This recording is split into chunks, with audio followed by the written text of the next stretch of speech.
नमस्कार विद्यार्थी मित्रांनो. तर आजच्या लेक्चरमध्ये डिसेंबर महिन्याचे जे महत्त्वाचे एमसीक्यूज आहेत, जे तुमच्या येणाऱ्या सर्व एक्झामसाठी महत्त्वाचे आहेत, ते आपण बघणार आहोत. पण ते बघण्याआधी हा डिसेंबर महिन्याचा दुसरा व्हिडिओ आहे. पहिला व्हिडिओ मी ऑलरेडी अपलोड केलेला आहे. ज्याने अजूनही बघितला नसेल त्याने तो प्लेलिस्टमध्ये मी अपलोड केलेला आहे, तिथे जाऊन बघावा.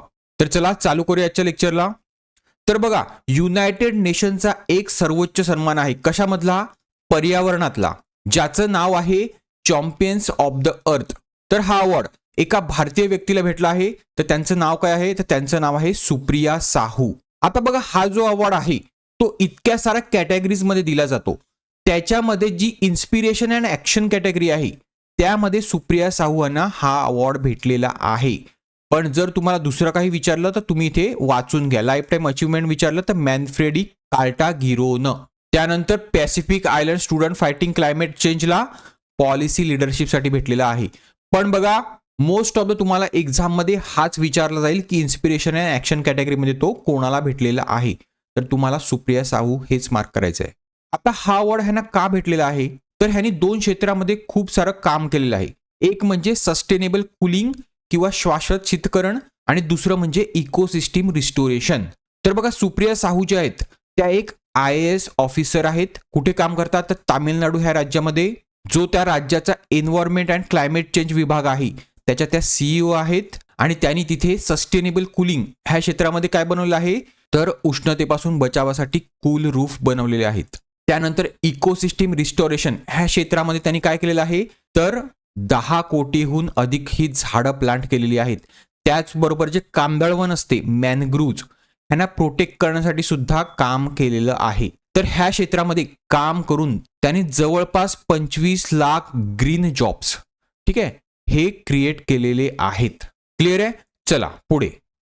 आता नोव्हेंबर महिन्यामध्ये नीती आयोगची नवी दिल्ली येथे बैठक झाली, ज्यामध्ये त्यांनी एका राज्याला जिंजर कॅपिटल ऑफ इंडिया असं घोषित केलं, म्हणजे भारताची आल्याची राजधानी.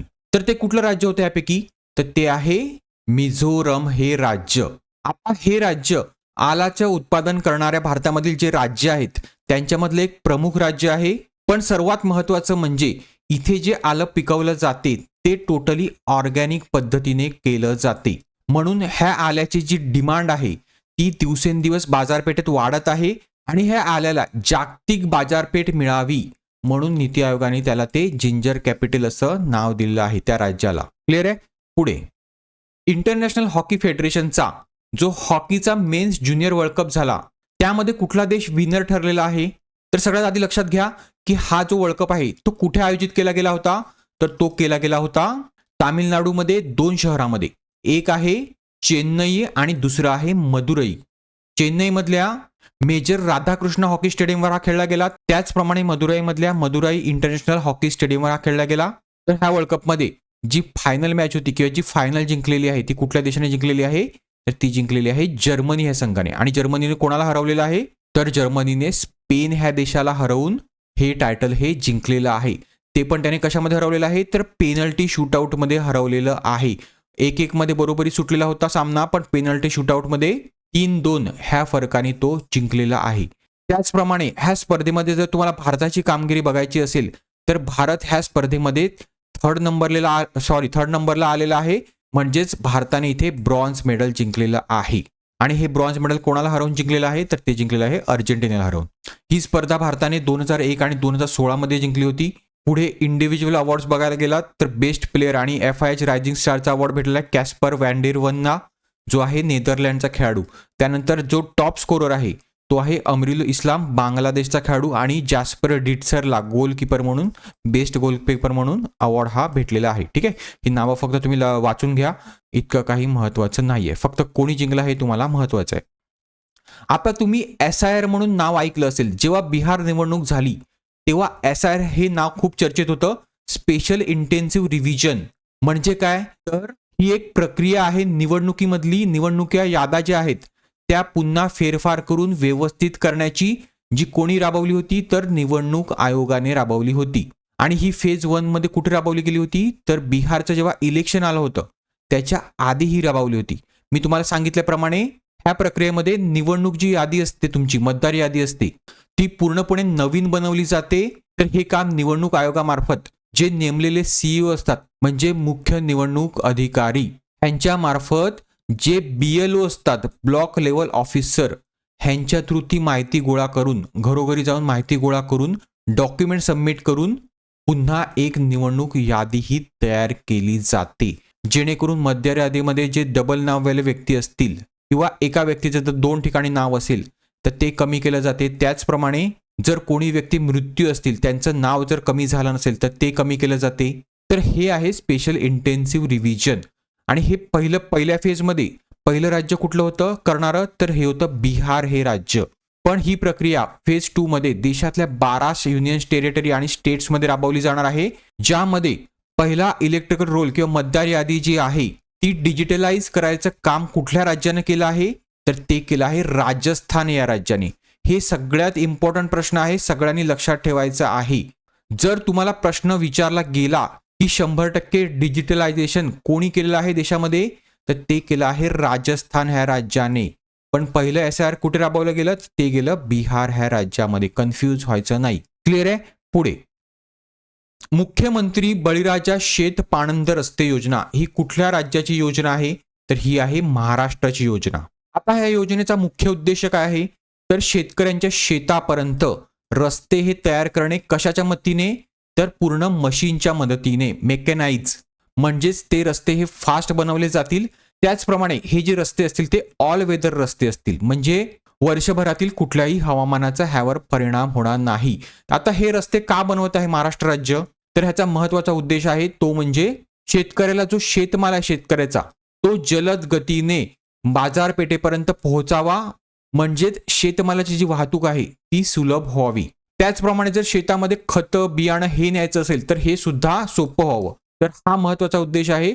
तर ही आहे ही योजना. ठीक आहे. ही कोणी केली आहे, महाराष्ट्राने केली आहे. पुढे आता देशातलं कुठलं असं पहिलं राज्य आहे ज्यांनी हेट स्पीच आणि हेट क्राईम्सवर एक कायदा बनवलेला आहे, तर हे राज्य आहे कर्नाटका राज्य.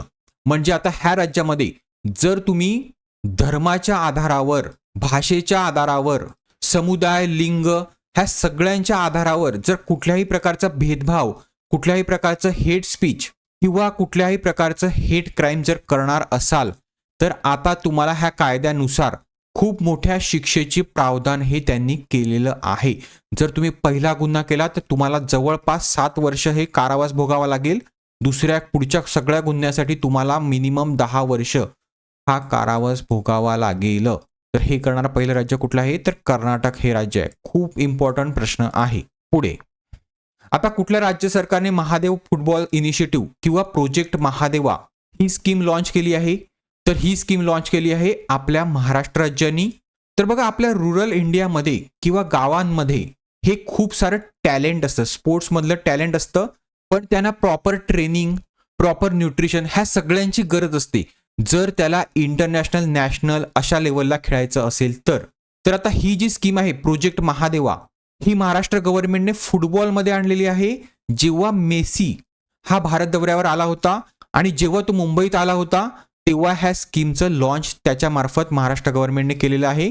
आता ह्या स्कीममध्ये महत्वाचे मुद्दे काय आहेत, तर सगळ्यात महत्वाचा मुद्दा म्हणजे जे अंडर 13 मुलं आहेत, मुलं मुली आहेत महाराष्ट्राच्या दुर्गम भागातले किंवा गावाकडचे, त्यांच्यामधलं फुटबॉल कौशल्य जे आहे ते ओळखून त्यांना प्रशिक्षण दिलं जाणार आहे. किती जणांना प्रशिक्षण दिलं जाणार आहे टोटल, तर टोटल 60 जणांना दिलं जाणार आहे. त्यामध्ये 30 मुलं असणार आहेत, 30 मुली असणार आहेत. ह्यामध्ये ह्यांना फॉरेन कोच तर्फे प्रशिक्षण दिलं जाणार आहे. त्याचप्रमाणे त्यांना 5 वर्षासाठी स्कॉलरशिप ही सुद्धा दिली जाणार आहे. पुढे ह्यामध्ये गव्हर्नमेंटचा महत्वाचा जो गोल आहे तो म्हणजे पुढे येणाऱ्या ज्या नॅशनल आणि इंटरनॅशनल टुर्नामेंट आहेत त्यामध्ये स्पेशली इंटरनॅशनल टुर्नामेंट म्हणजे कुठल्या, तर 2034 मध्ये जो फिफा वर्ल्ड कप होणार आहे त्यामध्ये भारतीय संघामध्ये महाराष्ट्रातील सुद्धा खेळाडू खेळावेत. हे सगळ्यात महत्वाचा गोल आहे. क्लिअर आहे. पुढे आता टाइम मॅगझिन नुसार 2025चा सीईओ ऑफ द इयर हा पुरस्कार कोणाला भेटलेला आहे, तर हा भेटलेला आहे युट्यूबचे सीईओ, त्यांचं नाव काय आहे, नील मोहन. हे एक भारतीय वंशाचे व्यक्ती आहेत, तर ह्यांना हा अवॉर्ड भेटलेला आहे. पुढे टाइम मॅगझिनने एंटरटेनर ऑफ द इयर हा कोणाला दिलेला आहे, तर लिओनार्दो डिकाप्रियो ह्याला दिलेला आहे. त्यानंतर ॲथलीट ऑफ द इयर कोणाला दिलेला आहे, तर ॲजा विल्सनला दिला आहे. नंतर breakthrough of the year हे कोणाला दिलेलं आहे तर हे के-पॉप डेमॉन हंटर्स, ठीक आहे. तर ह्या बँडला दिलेलं आहे. तर हे तुम्ही चारही लक्षात ठेवा. सगळ्यात महत्त्वाचं म्हणजे सी ऑफ द इयर. पुढे आता पगडी टेनन्सी सिस्टीम किंवा पगडी भाडेपट्टा प्रणाली ही एक पारंपरिक किंवा जुनी भाडेपट्टा प्रणाली आहे. ती पुन्हा सरकारने आणली आहे. तर ही कुठल्या राज्य सरकारने आणलेली आहे तर ही आणलेली आहे आपल्या महाराष्ट्र सरकारने. आता तुमच्यापैकी ज्या विद्यार्थ्यांना माहीत नसेल की ही पगडी टेनन्सी सिस्टीम किंवा पगडी भाडेपट्टा प्रणाली ही नक्की आहे काय, तर बघा ही एक जुनी पद्धत आहे जी खूप आधी मुंबईमध्ये किंवा महाराष्ट्रातील इतर शहरामध्ये राबवली जात होती, ज्यामध्ये जो भाडेकरू असतो तो घराच्या किंवा दुकानाच्या किमतीचा काही भाग हा प्रीमियम म्हणून मालकाला देत असतो आणि त्यानंतर तो कमी भाडं हे भरत असतो. तर महाराष्ट्र सरकारने जो आता लागू ऍक्ट होता महाराष्ट्र रेंट कंट्रोल ऍक्ट, तर ह्या ऍक्टमध्ये सुधारणा करण्याचा निर्णय घेतलेला आहे, ज्यामुळे शहरातील ज्या जुन्या बिल्डिंग्स असतील त्याचा जो पुनर्विकास रखडलेला आहे त्याचा पुनर्विकास करण्याचा मार्ग हा मोकळा होईल. क्लिअर आहे. पुढे आता जगातली अशी कुठली पहिली कंट्री बनलेली आहे किंवा पहिला देश बनलेला आहे ज्यांनी 16 वर्षाखालील मुलांसाठी जे सोशल मीडिया आहे ते पूर्णपणे बॅन केलेलं आहे. तर हा कुठला देश आहे तर हा देश आहे ऑस्ट्रेलिया. आता ह्या मागचा त्यांचा उद्देश काय आहे तर जे सायबर बुलिंग होते ते कमी करणं, त्याचप्रमाणे मुलांच्या जो मनावरील परिणाम आहे ज्यालाच म्हणतात मानसिक आरोग्य, मुलांचं मानसिक आरोग्य प्रोटेक्ट करायचं आहे. तर हा उद्देश त्या सरकारने ठेवलेला आहे. तर ह्या बॅननुसार खूप सारे सोशल मीडिया ॲप्स हे बॅन केलेले आहेत. क्लिअर आहे. पुढे आता 3 वर्षाचाच फक्त एक मुलगा आहे ज्याचं नाव आहे सर्वज्ञ सिंग खुशवाहा. तर हा जगातला यंगेस्ट प्लेअर बनलेला आहे. कसला तर फिडेचा रेटिंग मिळवणारा. तर ह्या प्रश्नामध्ये इथे विचारलेला आहे की तो कुठल्या राज्यामधला आहे तर हा आहे उत्तर प्रदेशमध्ये राहणारा सर्वज्ञ सिंग कुशवाहा. आणि उत्तर प्रदेशमध्ये कुठे राहतो तो राहतो अयोध्यामध्ये. क्लिअर आहे. पुढे आता भारताचे डिफेन्स मिनिस्टर राजनाथ सिंह यांनी शोक टनल ह्याचं उद्घाटन कुठल्या राज्यामध्ये केलेलं आहे तर ते केलेलं आहे युनियन टेरिटरी लडाखमध्ये. आता ह्या टनलची लांबी जी आहे ती 920 मीटर आहे आणि हा टनल दरबुक शोक दौलत बेग ओल्डी ह्या महामार्गावर बांधलेला आहे, जो की आपल्या ज्या सिक्युरिटी पोस्ट आहेत LACच्या म्हणजेच चायना बॉर्डरवरच्या त्यांना ऑल वेदर कनेक्टिव्हिटी प्रोव्हाइड करण्याचं काम करेल. आणि हा कोणी बांधलेला आहे तर हा बांधलेला आहे BROने, बॉर्डर रोड ऑर्गनायझेशन. तर हे सुद्धा लक्षात ठेवा. पुढे आता आत्ताच आपण एक रिलोस एग्रीमेंट साईन केलेलं आहे ज्याचं नाव आहे reciprocal exchange of logistic support किंवा रिलोस. तर हे ॲग्रीमेंट आपण कुठल्या देशासोबत साईन केलेलं आहे तर हे साईन केलेलं आहे आपण रशियासोबत. आत्ताच रशियाचे जे राष्ट्राध्यक्ष आहेत व्लादिमीर पुतीन हे भारत दौऱ्यावर आले होते तेव्हा आपण त्यांच्यासोबत हे ॲग्रीमेंट हे साईन केलेलं आहे. आता हे ॲग्रीमेंट इतकं महत्त्वाचं का आहे तर बघा ह्या ॲग्रीमेंटनुसार आपण आपले जे एअर बेसेस आहेत किंवा नेव्हल बेसेस आहेत ह्यांचा ॲक्सेस रशियन जे शिप्स आहेत त्यांना मेंटेनन्स करण्यासाठी रिफ्युएलिंगसाठी हे सगळ्यांसाठी देऊ शकू. त्याचप्रमाणे जे रशियाचे जे नेव्हल किंवा जे एअरफोर्स बेसेस आहेत ते आपल्या भारतीय वायुसेना किंवा भारतीय नौदल आहे त्यासाठी सुद्धा आपल्याला मेंटेनन्स आणि रिफ्युएलिंगसाठी भेटणार आहेत. Exchange of logistic support. Clear आहे. आता ह्याच प्रकारचे ॲग्रीमेंट आपण खूप साऱ्या देशांसोबत सुद्धा साईन केलेले आहेत, ज्यामध्ये अमेरिकेसोबत आपण केलं होतं लेमोवा, त्याचप्रमाणे फ्रान्स, जपान, ऑस्ट्रेलिया ह्यासारख्या देशांसुद्धा सुद्धा आपण अशा प्रकारची ॲग्रीमेंट ही केलेली आहेत. पुढे आत्ताच मायक्रोसॉफ्ट स्टोअर अवॉर्ड्स 2025 हे झाले, ज्यामध्ये AI असिस्टंट ह्या कॅटेगरीमध्ये परप्लेक्सिटी सोबतच अजून कुठल्या AI असिस्टंटने हा मायक्रोसॉफ्ट स्टोअर अवॉर्ड हा जिंकलेला आहे तर तो जिंकलेला आहे ChatGPTने. त्याचप्रमाणे बिझनेससाठी invoice maker estimate creator, computer using एजंटसाठी मॅनस, क्रिएटिव्हिटीसाठी एनट्रॅक स्टुडिओ, डेव्हलपरसाठी एनग्रॉक, एज्युकेशनसाठी स्क्रॅच 3, प्रोडक्टिव्हिटीसाठी नोशन, म्युझिकसाठी मॉयझेस लाईव्ह आणि गेमसाठी कॅसल क्राफ्ट. पण तुम्हाला महत्त्वाचं हेच लक्षात ठेवायचं आहे. क्लिअर आहे.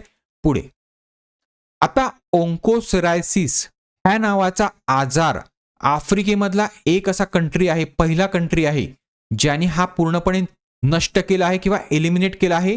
तर त्या देशाचं नाव काय आहे? आफ्रिका खंडामधला पहिला देश, तर त्या देशाचं नाव आहे नायजर. आता हा जगामधला पहिला देश नाही आहे, जगामध्ये ऑलरेडी 4 असे कंट्री आहेत ज्यांनी ह्या रोगाला पूर्णपणे नायनाट केला आहे या रोगाचा. आणि ते सर्व देश कुठल्या खंडामधले आहेत तर ते आहेत दक्षिण अमेरिकेमधले. कुठले कुठले आहेत? मेक्सिको आहे, त्यानंतर कोलंबिया आहे, त्यानंतर इक्वेडोर आहे, त्यानंतर ग्वाटेमाला. ह्या 4 देशांनी हे पहिल्यांदा ह्याचा नायनाट केला. त्यानंतर 5वी कंट्री बनलेला आहे नायजर. आता ह्या रोगाला अजून एक नाव आहे रिव्हर ब्लाइंडनेस. बघा, हा जो रोग आहे एका परजीवीमुळे पसरतो. त्याचं नाव आहे ओंकोसेरा वॉल्वस. काय नाव आहे? ओंकोसेरा वॉल्वस. तर हा परजीवी जो आहे तो कोणामार्फत पसरतो? तर तो पसरतो काळ्या माशीतर्फे, ज्यालाच आपण ब्लॅक फ्लाय सुद्धा म्हणतो. ठीक आहे, तर ह्याच्यातर्फे हा पसरतो. आणि ह्या ज्या माश्या आहेत त्या वाहणाऱ्या नदीच्या काठी खूप साऱ्या प्रमाणात आढळतात आणि मग हा रोग पसरवतात. तर ह्या रोगामुळे तुम्हाला कायमचं अंधत्व सुद्धा येऊ शकते.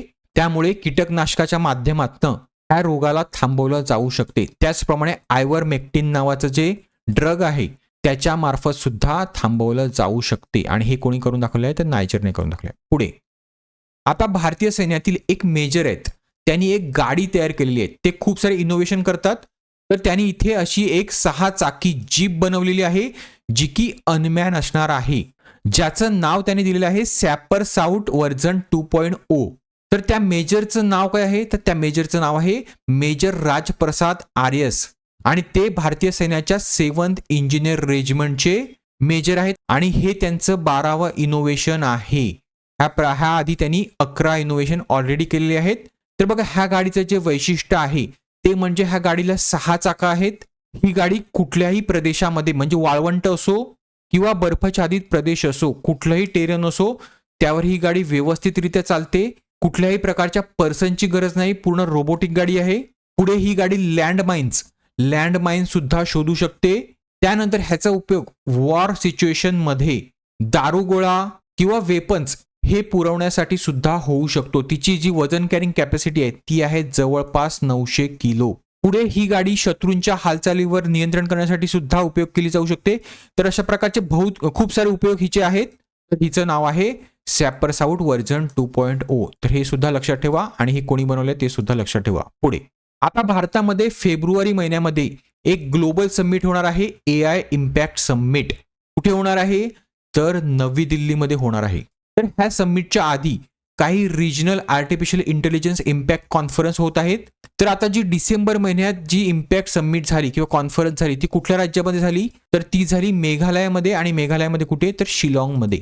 त्याचप्रमाणे ओडिशामध्ये भुवनेश्वर, गुजरातमध्ये गांधीनगर ह्यासारख्या ठिकाणी सुद्धा ही कॉन्फरन्स होत आहे. रिजनल कॉन्फरन्स आहे. पण इथे तुम्हाला सगळ्यात महत्त्वाचं लक्षात ठेवायचं आहे की जी AI इम्पॅक्ट समिट आहे ती कुठे होणार आहे? ती होणार आहे नवी दिल्लीला. आता तुम्हाला सगळ्यांना माहिती असेल की बिहार जी निवडणूक झाली त्यामध्ये कोण जिंकलेलं आहे? तर त्यामध्ये NDA हे जिंकलेलं आहे. आणि NDA तर्फे कोण बिहारचे मुख्यमंत्री झाले आहेत? तर ते झाले आहेत नितीश कुमार. आता त्यांनी एक अनोखा रेकॉर्ड केलेला आहे. तर ते पहिले असे मुख्यमंत्री झाले आहेत ज्यांनी 10 वेळा मुख्यमंत्री पदाची शपथ घेतली आहे. आणि हा एक रेकॉर्ड आहे. आणि ह्या रेकॉर्डची अधिकृत नोंद घेतली आहे. कोणी घेतली आहे? तर ती घेतली आहे वर्ल्ड बुक ऑफ रेकॉर्ड्स, ज्याचं हेडक्वार्टर कुठे आहे? तर लंडनला आहे. तर ह्यांनी ती नोंद घेतलेली आहे. तर हे सुद्धा तुम्ही लक्षात ठेवा. पुढे आता इंटरनॅशनल बिग कॅट अलायन्स ह्याबद्दल मी तुम्हाला ऑलरेडी खूप साऱ्या व्हिडिओच्या माध्यमातून सांगितलेलं आहे. तर ही जी अलायन्स आहे ती कोणी स्थापित केली आहे? तर ती केली आहे इंडियाने. कधी केली होती? तर ती केली होती 2023 मध्ये, जेव्हा आपल्या प्रोजेक्ट टायगरला 50 वर्ष पूर्ण झाली. तेव्हा भारताचे पंतप्रधान नरेंद्र मोदी यांनी मैसूर इथे ही घोषणा केली होती की जगाला आता इंटरनॅशनल बिग कॅट अलायन्स, म्हणजे या 7 जातीचे जे मांजर प्रजातीतले जे ॲनिमल्स आहेत त्यांना आपल्याला प्रोटेक्ट करायचं आहे वर्ल्ड लेवलला. ते कुठले कुठले आहेत? तर जगवार आहे, प्युमा आहे, लेपर्ड आहे, लायन आहे, टायगर आहे आणि चीता आहे. तर ह्या बिग कॅट अलायन्सला जॉईन करण्याची घोषणा एका देशाने केली आहे. तर तो कुठला देश आहे? तर त्याची घोषणा केलेली आहे रशियाने. आता सगळ्यात महत्त्वाचं लक्षात घ्या, ही फक्त रशियाने घोषणा केलेली आहे. अजूनही कुठल्याही प्रकारचं फ्रेमवर्क हे साईन केलेलं नाही. तर ह्या घोषणेपूर्वी बिग कॅट अलायन्सचे टोटल होल टाइम जे मेंबर्स होते ते किती देश होते? तर ते 18 देश होते. पण 19वा देश जो मेंबर ह्याचा बनलेला आहे तो रशिया बनलेला नाही. रशियाने फक्त घोषणा केलेली आहे. आणि तुम्हाला खूप सारे युट्यूबर्स जे जीके शिकवतात ते तुम्हाला सांगतील की आपल्या 19वी जी कंट्री आहे ती रशिया आहे. तर 19वी कंट्री रशिया नाही. 19वी कंट्री ज्यांनी हे जे फ्रेमवर्क आहे ते साईन केलेलं आहे ती आहे साऊथ सुडान. आफ्रिकेमधली कंट्री आहे साऊथ सुडान. ही 19वी कंट्री आहे. आणि 20वी कंट्री कदाचित रशिया बनू शकते. बघा, जिथपर्यंत घोषणा एक वेगळी गोष्ट आहे आणि फ्रेमवर्क साईन करणं एक वेगळी गोष्ट आहे. क्लिअर आहे. पण तुम्हाला खूप साऱ्या ठिकाणी रशियाच दिसेल. खूप सारे युट्यूबर तुम्हाला रशिया शिकवतील पण रशिया नाही. 19वी कंट्री कुठली आहे? साऊथ सुडान आहे. आणि तुम्ही खुद्द इप्काच्या वेबसाईटवर जाऊन बघाल तर तिकडे सुद्धा हेच दिलेलं आहे. आणि हा स्क्रीनशॉट मी तिकडचाच घेतलेला आहे. बघा, मी तुम्हाला जे पण शिकवतो त्याचे सोर्सेस जे असतात ते मोस्टली मी वेबसाईट म्हणजे गव्हर्नमेंटच्या ज्या वेबसाईट आहे त्याच्यावरूनच खात्री करून शिकवतो. क्लिअर आहे. त्यामुळे जो 19वा मेंबर आहे तो कोण आहे? तर साऊथ सुडान आहे, रशिया नाही. आता पुढे जाण्याआधी जर तुम्हाला माझ्या 1 वर्षाच्या करंट अफेअरच्या नोट्स हव्या असतील ज्या की इंग्लिश आणि मराठीमध्ये अवेलेबल आहेत तर त्या तुम्हाला 151 रुपीजमध्ये भेटतील. त्यासोबतच तुम्हाला मी 100+ वेगवेगळ्या TCS एक्झामचे क्वेश्चन पेपर्स हे देणार आहे जे तुमच्या नॉन टेक सेक्शनसाठी उपयोगाचे आहेत कुठल्याही एक्झामच्या. त्यानंतर तुमच्या पोस्टसाठी जर माझ्याकडे कुठलेही टेक्निकल पेपर्स अवेलेबल असतील तर ते सुद्धा मी ह्यासोबतच तुम्हाला फ्री देणार आहे. त्यानंतर मराठी व्याकरणची माझी एक नोट्स येते ती तुम्हाला 99 रुपीजमध्ये भेटेल. त्यामध्ये सुद्धा मराठी व्याकरण सर्वच्या सर्व मी कव्हर केलेलं आहे. त्यानंतर जर तुम्ही ठाणे महानगरपालिकेसाठी अभ्यास करत असाल, ठाणे महानगरपालिकेच्या MPW मल्टीपर्पज वर्कर ह्या पोस्टसाठी माझ्याकडे टेक्निकल नोट्स आहेत प्लस त्याची MCQ बँक सुद्धा आहे आणि MPWचे 2 पेपर सुद्धा आहेत, क्वेश्चन पेपर्स. तर हे टोटल तुम्हाला 200 रुपीजमध्ये भेटेल. पण ह्या मी ज्या सगळ्या नोट्स मेन्शन केल्या 1 वर्षाच्या करंट अफेअर्स, MPW नोट्स आणि मराठी व्याकरण, तर हे सर्व तुम्हाला हवं असेल तर ते फक्त तुम्हाला 300 रुपीजमध्येच भेटेल. तर आता हे ऑर्डर कसं करायचं आहे? तर हा QR कोड स्कॅन करून तुम्हाला पेमेंट करायचं आहे आणि पेमेंटचा ट्रान्झॅक्शन आयडीचा स्क्रीनशॉट जो आहे तुम्हाला ह्या नंबरवर तुम्हाला व्हॉट्सअप करायचा आहे. मग मी तो व्हॉट्सअपचा ट्रान्झॅक्शन आयडी तुमचा व्हेरीफाय करून तुम्हाला ज्या नोट्स आहेत त्या PDFच्या रूपामध्ये सेंड करेल. क्लिअर आहे. पुढे मी लवकरच डेली करंट अफेअर्स सुरू करण्याचा विचार करतोय. जर तुम्हाला माझे व्हिडिओ आवडत असेल तर प्लीज लाईक करा आणि कमेंट सेक्शनमध्ये कमेंट करा कोणाला डेली करंट अफेअर्सची गरज आहे का, तर त्यानुसार मी ते सुद्धा चालू करेल. तर प्लीज जर तुम्हाला आवडला असेल लेक्चर तर लाईक करा. पुढे आता जो ISSF वर्ल्ड कप झाला कसला शूटिंगचा, तर कतारची राजधानी दोहामध्ये. तर ह्यामध्ये भारताची रँक काय होती तर सगळ्यात आधी लक्षात घ्या, ह्या स्पर्धेमध्ये भारताची जी कामगिरी होती ती आतापर्यंतच्या इतिहासामधली सगळ्यात चांगली कामगिरी होती आणि ह्यामध्ये भारताने 2री रँक ही प्राप्त केलेली आहे. सगळ्यात टॉपला राहिलेला आहे चायना, 2 नंबरला भारत, 3 नंबरला USA. तर टोटल 6 मेडल्स भारताने जिंकलेले आहेत. त्यामध्ये 2 गोल्ड आहेत, 3 सिल्वर आहेत आणि 1 ब्रॉन्झ आहे. गोल्ड कोणी जिंकलेलं आहे त्याची फक्त नावं तुम्हाला लक्षात ठेवायची आहेत. एक आहे सिमरनप्रीत कौर जिने वुमेन्सच्या 25 मीटर पिस्टल इव्हेंटमध्ये जिंकलेलं आहे. त्यानंतर सुरुची सिंग जिने 10 मीटर एअर पिस्टलमध्ये गोल्ड मेडल हे जिंकलेलं आहे. ह्या दोघींचंच नावं लक्षात ठेवायचे आहे. पुढे आता इंडियन आर्मीचं पहिलं कम्युनिटी रेडिओ स्टेशन ज्याचं नाव आहे रेडिओ दिरांग 88.4 FM, अपनी मिट्टी अपनी कहाणी, हे त्यांचं ब्रीद वाक्य आहे. तर हे कुठल्या राज्यामध्ये चालू केलं आहे तर ते केलं आहे अरुणाचल प्रदेशमध्ये. पण हे रेडिओ स्टेशन त्यांनी कुठल्या उपक्रमा किंवा कुठल्या ऑपरेशनच्या अंडर स्थापित केलेलं आहे तर त्याचं नाव आहे ऑपरेशन सद्भावना. लक्षात ठेवा, ऑपरेशन सद्भावना. आता याचा मुख्य उद्देश काय आहे तर तिकडचे जी पब्लिक आहे त्यांच्याशी संवाद साधणे, त्याचप्रमाणे त्यांना एक व्यासपीठ हे मिळवून देणे आणि तिकडच्या चायना बाउंड्रीवरील जे पण गावं आहेत त्यांच्यापर्यंत सरकारी योजना ह्या पोहोचवणे. तर ह्याद्वारे तिकडच्या नागरिकांचा चांगला कनेक्ट हा भारतीय आर्मीशी होईल. तर हेच महत्वाचा उद्देश हा भारतीय आर्मीचा आहे. क्लिअर आहे. त्याचं नाव काय आहे? ऑपरेशन सद्भावना. पुढे आता महिला आणि गर्ल्स स्टुडंटच्या सुरक्षेसाठी किंवा सुरक्षेत वाढ करण्यासाठी त्या राज्यातल्या सर्व पोलीस स्टेशनमध्ये अभय ब्रिगेड नावाची एक टीम ही तैनात केली जाणार आहे. तर हे कुठल्या राज्याने केलं आहे तर हे केलं आहे बिहार ह्या राज्याने. आता अभय ब्रिगेडमध्ये जे पण पोलीस असतील त्यामध्ये बघा एक PSI लेवलची जी अधिकारी असेल ती त्यांची हेड असेल, त्याचप्रमाणे 2 पुरुष असतील आणि 2 महिला ह्या त्या टीमचा हिस्सा असतील आणि त्यांना एक स्पेशल गणवेश असणार आहे आणि ते विदाऊट गणवेश सुद्धा फिरू शकणार आहेत. तर ही स्थापना केली आहे बिहारने. पुढे आता माउंट कांगटो नावाचं एक पीक आहे. कुठे आहे पीक हे तर हे आहे अरुणाचल प्रदेशमध्ये. तर ह्या पीकची जी चढाई आहे ते भारतीय आर्मीच्या ईस्टर्न कमांडच्या एका टीमने केली आहे. तर त्यांनी इथे तेच विचारलं होतं की माउंट कांगटो कुठल्या राज्यामध्ये आहे. तर माउंट कांगटो अरुणाचल प्रदेशमध्ये आहे आणि ज्याची हाईट आहे 7042 मीटर आणि हा जगातला one of the difficult trek आहे आणि हे अरुणाचल प्रदेशचं सगळ्यात मोठं पीक आहे. हे पण लक्षात ठेवा. पुढे आता नॅशनल रायफल असोसिएशन ऑफ इंडियाचे नवीन अध्यक्ष म्हणून कोणाची नियुक्ती झालेली आहे. तर त्यांचं नाव आहे कलिकेश नारायण देव, जे की एक राजकारणी आहेत. हे खासदार सुद्धा राहिलेले होते. कुठले आहेत? ओडिशामधले आहेत. तर ह्यांचं नाव तुम्हाला लक्षात ठेवायचं आहे. पुढे Bharat that is India reclaiming our real identity. तर ह्या पुस्तकांचे लेखक कोण आहे? तर ह्या पुस्तकाचे लेखक आहे अभिजित जोग. नाव लक्षात ठेवा. पुढे आता फिडेची एक सर्किट टुर्नामेंट झाली. जी टुर्नामेंट कॅन्डिडेट टुर्नामेंट जी असते फिडेची त्यामधील स्पॉट निश्चित करत असते. तर भारतातला एकच असा मेल प्लेयर आहे किंवा पुरुष प्लेयर आहे ज्यांनी ह्या कॅन्डिडेट स्पर्धेमध्ये हे स्थान मिळवलं आहे फिडे सर्किट जिंकून. तर त्याचं नाव काय आहे? तर त्याचं नाव आहे आर प्रज्ञानंदा. पण तुम्हाला इथे लक्षात ठेवायचं आहे की तो एकच मेल प्लेयर आहे. पण फिमेल प्लेयर आहेत का कॅन्डिडेट्समध्ये खेळणारे किंवा फिडे सर्किट जिंकणारे? तर आहेत. त्यांचं नाव आहे दिव्या देशमुख, त्यानंतर कोनेरू हम्पी आणि तिसरी आहे आर प्रज्ञानंदाची बहीण वैशाली प्रज्ञानंद. तर हे टोटल 4 खेळाडू ही कॅन्डिडेट्स ही टुर्नामेंट खेळणार आहेत 2026ची आणि त्याच्यामधला जो विनर असेल कॅन्डिडेट्स 2026 मधला तो विनर जो जगज्जेता आहे जो पण भारताचा आहे त्याचं नाव आहे डी गुकेश. ह्या सोबत फायनल ही खेळणार आहे आणि ह्यांच्यामध्ये जो जिंकेल तो पुन्हा जगज्जेता होईल किंवा वर्ल्ड चॅम्पियन होईल. क्लिअर आहे?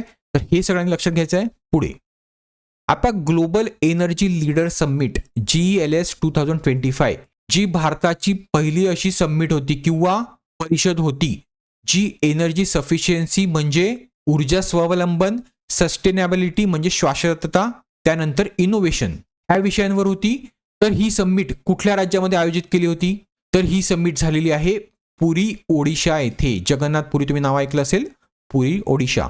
आणि ह्या समिटची जी थीम होती तर थीम होती powering India sufficiency balance and innovation. ठीक आहे, तर हे तुम्हाला लक्षात ठेवायचं आहे. त्यानंतर इथे पुरी डिक्लेरेशन सुद्धा मांडण्यात आलं किंवा पुरी घोषणापत्र हे सुद्धा मांडण्यात आलं जे क्लिअर एनर्जी ट्रान्झिशन मधलं एक महत्वाचं फ्रेमवर्क आहे. क्लिअर आहे? पुढे आता पेटातर्फे कोणाला 2025चा पर्सनल ऑफ द इयर हा अवॉर्ड भेटलेला आहे? तर तो भेटलेला आहे प्राणीप्रेमी किंवा ऍक्टर रवीना टंडन ह्यांना. आता पेटा ही संस्था तुम्हाला माहिती असेल कारण हिचं नाव आत्ताच मागे महाराष्ट्रामध्ये खूप जास्त चर्चेत होतं, जिचा फुल फॉर्म आहे people for ethical treatment of animals, म्हणजेच प्राण्यांच्या हक्कासाठी लढणारी संस्था. ठीक आहे, तर ह्यांनी ते रवीना टंडनला हा अवॉर्ड दिलेला आहे. रवीना टंडनलाच का? कारण रवीना टंडन यांनी वन्यजीव संरक्षणासाठी खूप सारं काम केलेलं आहे. त्याचप्रमाणे ह्यांनी एक कर्नाटकचं एक जैन मंदिर आहे तिथे एक मेकॅनाइज हत्ती हा गिफ्ट केलेला आहे. मेकॅनाइज हत्ती म्हणजे काय? तर एक हत्तीप्रमाणेच दिसणारं मशीन. क्लिअर आहे? पुढे आता भारताच्या ड्रग रेव्हेन्यू इंटेलिजन्स यांनी एका ड्रगची मॅन्युफॅक्चरिंग फॅसिलिटी पकडलेली आहे. कुठे पकडलेली आहे? तर वर्धा महाराष्ट्र इथे. त्या ड्रगचं नाव काय? तर क्लॅडेस्टाईन मेफेड्रोन.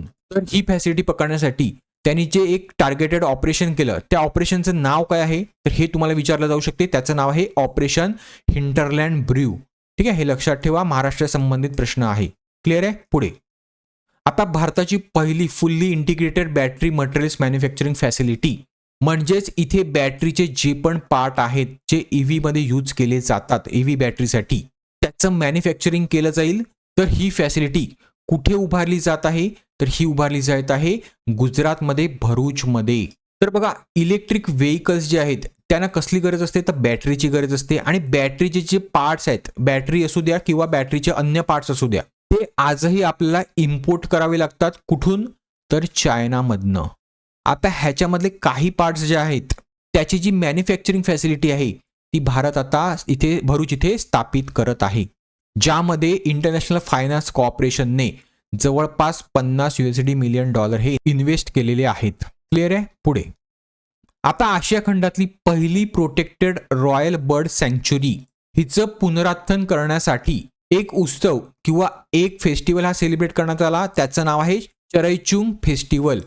तर ही रॉयल बर्ड सँक्च्युरी ही कुठे लोकेटेड आहे? कुठल्या राज्यामध्ये लोकेटेड आहे? तर ही आहे आसाम ह्या राज्यामध्ये. क्लिअर आहे? पुढे आता पहिले कोण असे एशियन व्यक्ती बनलेले आहेत ज्यांना global humanitarian award for animal welfare किंवा प्राणी कल्याणासाठीचा जागतिक मानवतावादी पुरस्कार हा घेतलेला आहे कोणाकडनं? ग्लोबल ह्युमन सोसायटीकडनं. तर हा कोणाला भेटलेला आहे? तर तो भेटलेला आहे मुकेश अंबानी, रिलायन्सचे जे मालक आहेत त्यांचे जे पुत्र आहेत अनंत अंबानी ह्यांना. ठीक आहे. कारण का? तर हे अनंत अंबानी गुजरातमध्ये वंतारा नावाचं एक प्राणी संग्रहालय प्राणी रिहॅबिलिटेशन सेंटर चालवतात. तर ह्यामुळे हा अवॉर्ड त्यांना भेटलेला आहे. ठीक आहे. पुढे आता तुम्हाला मी मागे सांगितलं होतं AI इम्पॅक्ट समिट होणार आहे भारतामध्ये कधी? फेब्रुवारी महिन्यामध्ये. तर हा ग्लोबल समिटच्या अगोदर काही रिजनल समिट सुद्धा झाली, त्याबद्दल मी तुम्हाला ऑलरेडी सांगितलं. पण हे होण्याच्या आधीच अजून एक सेफ अँड ट्रस्टेड AI या विषयावर एक जागतिक संमेलन किंवा ग्लोबल कॉन्क्लेव्ह हे आयोजित केलं जाणार आहे. तर हे कोणाच्या मार्फत आयोजित केलं जाणार आहे? तर एक आहे इंडिया AI मिशन आणि दुसरं आहे IIT मद्रास. IIT मद्रासमध्ये एक सेंटर फॉर रिस्पॉन्सिबल AI नावाची संस्था आहे. तर ह्याचं आयोजन हे करण्यात आहे आणि भारतातर्फे भारताचं इलेक्ट्रॉनिक आणि तंत्रज्ञान महामंत्रालय जे आहे ज्याचं नाव आहे शॉर्ट फॉर्म आहे MITI. तर MITIचं एक मिशन आहे इंडिया AI मिशन.